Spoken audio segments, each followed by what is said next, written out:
नमस्कार, मी संजय आवटे. कारण राजकारण या विशेष कार्यक्रमात तुमचं पुन्हा एकदा स्वागत. खरं म्हणजे परवा आपण बोललो या विषयावर, पण विधानसभा निवडणुकीच्या पूर्वी आता जी विधान परिषद निवडणूक आहे ते विधान परिषद निवडणुकी संदर्भात पुन्हा एकदा बोलणं आवश्यक आहे. कारण पुन्हा एकदा सांगतो, 2 वर्षांपूर्वी राज्यसभा आणि विधान परिषद निवडणुकीमध्ये असंच काही घडलं होतं. तेव्हा राज्यसभेमध्ये शिवसेनेचा उमेदवार पराभूत झाला, विधान परिषदेमध्ये काँग्रेसचा उमेदवार पराभूत झाला आणि तेव्हाच चाहूल लागली होती, दया कुछ तो गडबड आहे, काहीतरी गडबड आहे आणि बहुधा महाविकास आघाडीमध्ये सगळं अलबेल नाही, काही आमदार बाहेर पडू शकतात, काही पक्ष फुटू शकतात, अशी तेव्हा शंका आली होती. आणि त्यानंतर लगेच गुवाहाटी झाडी डोंगार वगैरे प्रकरण झालं. त्यानंतर महाविकास आघाडी सरकार कोसळलं, उद्धव ठाकरेंचं मुख्यमंत्रीपद गेलं, एकनाथ शिंदे मुख्यमंत्री झाले. एकूणच राज्यसभा विधान परिषद निवडणूक ही सगळ्याच अर्थांनी फार महत्त्वाची असते. यावेळी राज्यसभा निवडणुकीमध्ये फार काही वेगळं घडणार नव्हतं, कारण तसे वेगळे उमेदवार कोणी दिले नाहीत. पण विधान परिषद निवडणुकीमध्ये मात्र खरं म्हणजे सुरुवातीला असं वाटलं होतं 11 जागा आहेत आणि उमेदवार 11 असतील, त्यामुळे बिनविरोध ही निवडणूक पार पडेल आणि कोणालाच आपल्या बाहूमध्ये किती बळ आहे हे दाखवण्याची संधी मिळणार नाही, किंवा झाकली मूठ 1.25 लाखाची असेल असं वाटलं होतं. साधारणपणे 11 उमेदवार रिंगणामध्ये असते आणि त्यामध्ये महायुतीचे 9 आणि महाविकास आघाडीचे 2 असे असते तर बऱ्यापैकी चित्र स्पष्ट होतं. पण आता असं आहे की महायुतीचे 9 उमेदवार रिंगणामध्ये आहेतच, पण अधिक 3 उमेदवार हे महाविकास आघाडीच्या पक्षांचे आहेत. त्यामुळे 12 उमेदवार, बाकी अपक्ष वगैरे सोडून द्या, पण जे महत्त्वाचे उमेदवार आहेत हे 12 उमेदवार असणार आहेत. आणि 12 उमेदवार आणि जागा 11, काय घडेल नक्की याची सगळी चिंता चर्चा आता बऱ्यापैकी सुरू आहे. मुळामध्ये हे केलं कोणी? साधी गोष्ट अशी की ठरलं असं होतं महायुतीचं की भाजपनं 5 उमेदवार उभे करायचे, अजित पवारांनी 2 उमेदवार उभे करायचे, एकनाथ शिंदेने 2 उमेदवार उभे करायचे आणि मग ते 9 उमेदवार हे बऱ्यापैकी तसे निवडून येतील.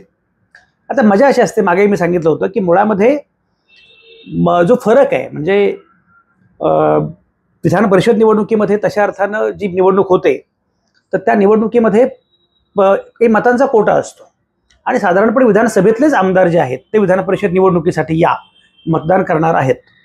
त्यामुळे साधारणपणे कोटा असतो आणि त्यासाठी विधानसभेचे एकूण आमदार किती आहेत? 274 आमदार आता विधानसभेमध्ये आहेत. 288 असतात, पण रिक्त जागा ज्या आहेत त्या लक्षात घेता 274 आमदार आता आहेत. आणि असं आहे की त्यामध्ये एक सूत्र आहे की एकूण जागा किती आहेत? 11, त्याला अधिक 1 करायचं, अधिक 1 म्हणजे 12. 274 भागिले 12 साधारणपणे 22 पॉईंट समथिंग येतं. राऊंड फिगरमध्ये 23. तर 23 ज्याच्याकडे जागा आहेत किंवा 23 आमदार ज्याच्याकडे आहेत त्याला 1 जागा मिळाली, हे साधारणपणे चित्र आहे. आता याच्या केसमध्ये गंमत अशी आहे, बघा तुम्हाला मुद्दा मी जरा बलाबल काय आहे ते पण सांगतो. आता सध्या भाजपकडे 103 जागा आहेत, 103 आमदार आहेत. काँग्रेसकडे 37 आमदार आहेत. एकनाथ शिंदेच्या शिवसेनेकडे 38 आमदार आहेत. उद्धव ठाकरेंकडे 15 आमदार आहेत. शरद पवारांकडे 12 आमदार आहेत. बहुजन विकास आघाडी जी आहे हितेंद्र ठाकूरांची, त्यांच्याकडे 3 आमदार आहेत. समाजवादी पक्षाकडे 2, MIM कडे 2, प्रहारकडे 2, मनसेकडे 1, स्वाभिमानीकडे 1, शेतकरी कामगार पक्षाकडे 1, रासपकडे 1, कम्युनिस्टांकडे 1, क्रांतिकारी शेतकरी पार्टीकडे 1, जनसुराज्य शक्ती 1, अपक्ष 13 आणि रिक्त जागा 14 आहेत. आता लोकांना असा प्रश्न पडेल की काँग्रेसने खरं म्हणजे 44 जागा जिंकल्या होत्या, तर 37 जागा त्यांच्याकडे आता कशा आहेत? याचं कारण असं आहे की अशोक चव्हाण भाजपसोबत गेले, त्यांनी काँग्रेसचा राजीनामा दिला, आमदारकीचा राजीनामा दिला, ते राज्यसभेवर गेले, त्यामुळे अशोक चव्हाणांची जागा रिक्त झाली. राजू पारवे जे आहेत तर त्यांनी आमदारकीचा राजीनामा दिला, त्यामुळे 2 हे आमदार आहेत. त्याच्यानंतर खासदारकीचे जे आहेत त्याच्यामध्ये वर्षा गायकवाड, प्रणिती शिंदे, प्रतिभा धानोरकर आणि बळवंत वानखेडे असे 4. आणि हे 4 पैकी वर्षा गायकवाड विजयी झाल्या, प्रणिती शिंदे विजयी झाल्या, प्रतिभा धानोरकर विजयी झाल्या, बळवंत वानखेडे विजयी झाले. म्हणजे ज्या 4 खासदारांनी राजीनामा दिला आणि ज्या 4 आमदारांनी राजीनामा दिला आणि लोकसभेची निवडणूक लढवली काँग्रेसच्या, ते 4 आमदार हे खासदार झालेले आहेत. त्यामुळे 100% यश त्या अर्थाने मिळालेलं आहे. राजू पारवे मात्र त्यांनी काँग्रेस सोडलं आणि ना घर का ना घाट का अशी त्यांची अवस्था झाली. आणि एनिवे आणि सुनील केदार निलंबित आहेत. PN पाटलांचं निधन झालंय, त्यामुळे त्या 8 जागा गेल्या. मग अर्थातच 37 जागा उरतात. राष्ट्रवादी काँग्रेसची 1 जागा कमी झालेली आहे, कारण निलेश लंके खासदार झाले, त्यामुळे ती आमदारकी त्यांची गेली, म्हणजे 1 तिथे कमी झालेला आहे. एकनाथ शिंदेचे 2 नेते खासदार झाले, आमदार जे होते रवींद्र वायकर आणि संदीपान भुमरे, त्यामुळे तिथे गेले. आणि अनिल बाबरांचं निधन झालं. आणि भाजपमध्ये गोवर्धन शर्मा आणि राजेंद्र पटणी यांच्यामुळे 2 जागा कमी झाल्या. एकूण 14 जागा ज्या आहेत तर त्या अशा रिक्त जागा झालेल्या आहेत. आणि आता 274 जागा उरलेल्या आहेत. 274 मध्ये काय होईल हा सगळ्यात महत्त्वाचा प्रश्न आहे. आता गंमत अशी आहे की मी मागाशी म्हटल्याप्रमाणे आता विधानसभा निवडणुकीच्या तोंडावर हे विधान परिषद निवडणुकीमध्ये घोडेबाजार होणार हे आता स्पष्ट झालेलं आहे. बरं, महाविकास आघाडीकडे मतं कमी आहेत. मी मागाशी म्हटल्याप्रमाणे त्यांनी 3 जागा उभ्या केलेल्या आहेत, पण 23 तरी 69 एवढे आमदार आहेत का? तर नाही आहेत, पण त्यांनी 3 जागा उभ्या केलेल्या आहेत. आता मतं कमी असताना सुद्धा तरी शेकापचे जयंत पाटील आणि मिलिंद नार्वेकर असे 2 जण रिंगणात आहेत. असं दिसतंय की मुद्दाम मला असं वाटतं की हे ठरवून महाविकास आघाडीने केलेलं आहे. म्हणजे जयंत पाटील हे शेतकरी कामगार पक्षाचे आहेत. विधान परिषद कशी जिंकायची याच त्यांचा अभ्यास त्यांचा खूप दांडगा आहे. तर मग यावेळी सुद्धा ते निवडून येतील असे एकूण चित्र आहे. त्यांचा एकूण संपर्क आणि बाकी सगळी ताकद बघता, त्यामुळे त्याची काही अडचण नाही आहे. मिलिंद नार्वेकर हे उद्धव ठाकरेंचे निकटवर्ती आहेत आणि त्यांना कोण पाठिंबा देते माहिती नाही, पण काँग्रेसकडे जे अतिरिक्त मतं आहेत, म्हणजे काँग्रेसकडे 37 मतं आहेत आणि 37 पैकी 23 मतं त्यांना लागणार आहेत प्रज्ञा सातवांच्या साठी. 14 जागा ज्या आहेत, 14 त्यांची मतं जी आहेत ती तशीच आहेत. त्यामुळे त्यांना तो फायदा होऊ शकतो आणि ती मतं जर इकडे गेली नार्वेकरांकडे तर तो फायदा होईल. जयंत पाटलांकडे शेकापच्या राष्ट्रवादीचा पाठिंबा त्यांना मिळाला आणि बाकीचे काही अपक्ष वगैरे अशी मोड बांधता आली तर जयंत पाटील मॅनेज करू शकतात. आता बघा, म्हणजे भाजपकडं 103 आमदार आहेत, 5 अपक्ष आणि काही मतं, 111 साधारणपणे भाजपकडे आहेत, पण त्यांच्या जागा 5 आहेत. त्यांना 115 खरं म्हणजे आमदार पाहिजेत, पण 4 आमदार कमी पडत आहेत.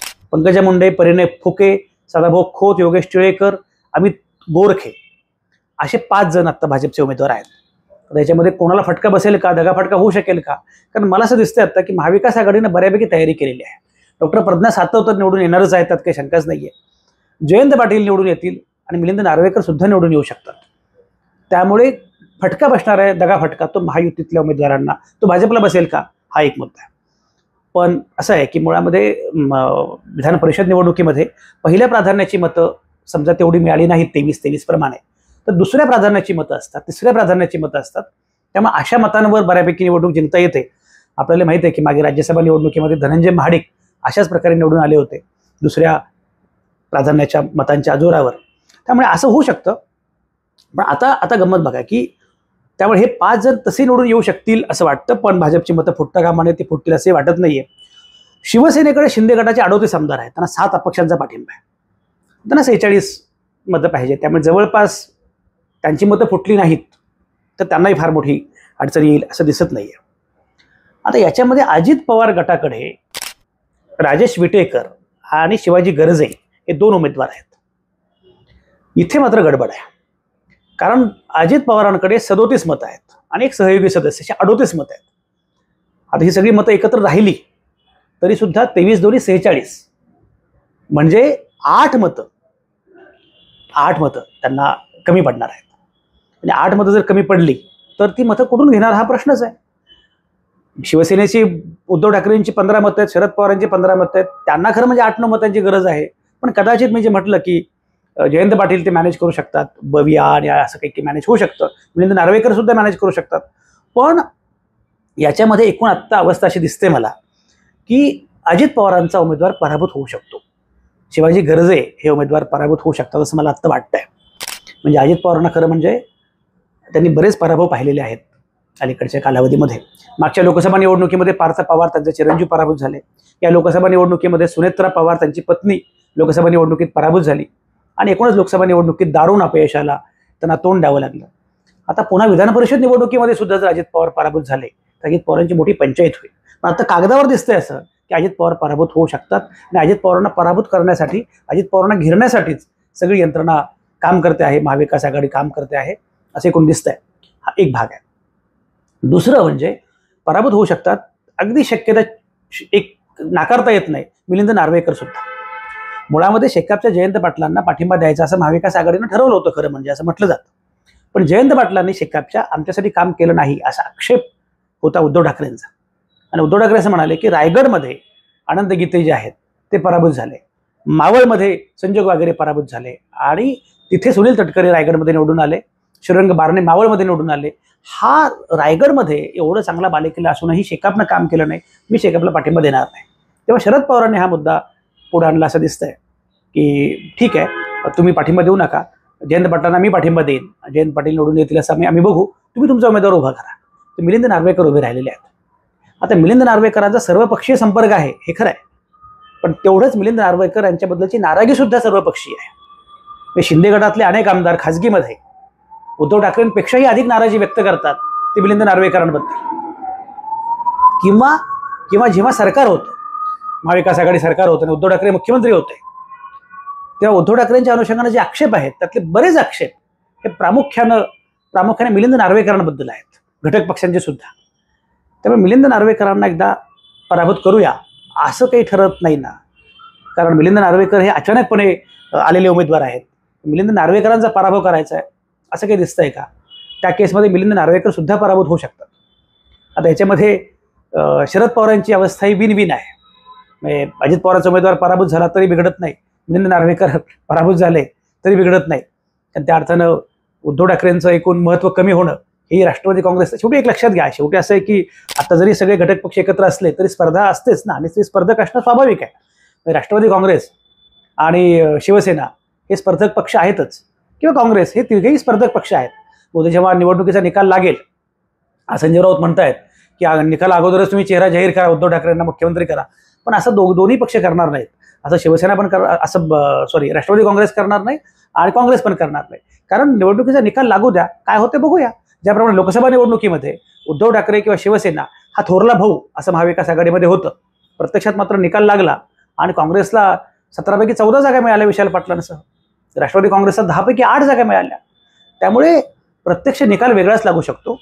तेव्हा निकाल लागेल तेव्हा ठरवू आपण मुख्यमंत्री कोणाला करायचं. पण एकूण स्पर्धा आहेच, या तिन्ही पक्षांमध्ये स्पर्धा आहे, ते स्वाभाविक आहे, त्यामध्ये काही आश्चर्यकारक काहीच नाही आहे. त्यामुळे ही स्पर्धा जर असेल तर मग मिलिंद नार्वेकरांचा पराभव सुद्धा घटक पक्षांना हवा आहे का, अशा अनेक गोष्टी असू शकतात. त्यामुळे मला आत्ता असं दिसतं आहे की शिवाजी गर्जे आणि मिलिंद नार्वेकर या दोघांची उमेदवारी धोक्यात आहे, पण त्यामध्ये अजित पवारांना अधिक धोका आहे असं मला वाटतं. असा धोका असताना सुद्धा खरं म्हणजे अजित पवारांनी हे धाडस कसं काय केलंय माहिती नाही, कदाचित त्यांची काही आकडेवारी असेल, त्यांचं काही गणित असेल, पण एकूण एक नक्कीच आहे, घोडे बाजार रंगणार आहे. पुन्हा एकदा पंचतारांकित हॉटेल्समध्ये आमदारांना ठेवणं, झाडी डोंगर हाटील हा प्रकार जो आहे तो ओकेमध्ये होणार आहे, आणि खोके ओके हे सगळं होणार आहे. कारण शेवटी सगळ्यांची किंमत असते, अनेक गोष्टी असतात. त्यामुळे जी निवडणूक ही सहजपणे बिनविरोध होऊ शकली असती, त्या निवडणुकीसाठी आता प्रचंड मोठा बाजार होणार आहे, आणि पंचतारांकित हॉटेल्समधून अनेक बातम्या आपल्याला मिळणार आहेत, ही शक्यता नाकारता येत नाही. पण एक नक्कीच आहे की या निवडणुकीमध्ये खरोखरच अजित पवारांचा उमेदवार पराभूत झाला, म्हणजे अजित पवारांच्या उमेदवाराला फटका बसला, तर मात्र अजित पवारांना हा फार आणखी मोठा धक्का असणार आहे, यात काही शंका नाही आहे. मिलिंद नार्वेकर पराभूत झाले तरीही बरं चित्र बदलू शकतं. काय घडेल, काय घडणार आहे ते बघितलं पाहिजे. कोणाची मतं किती इंटॅक्ट हे या निमित्ताने कळणार आहे.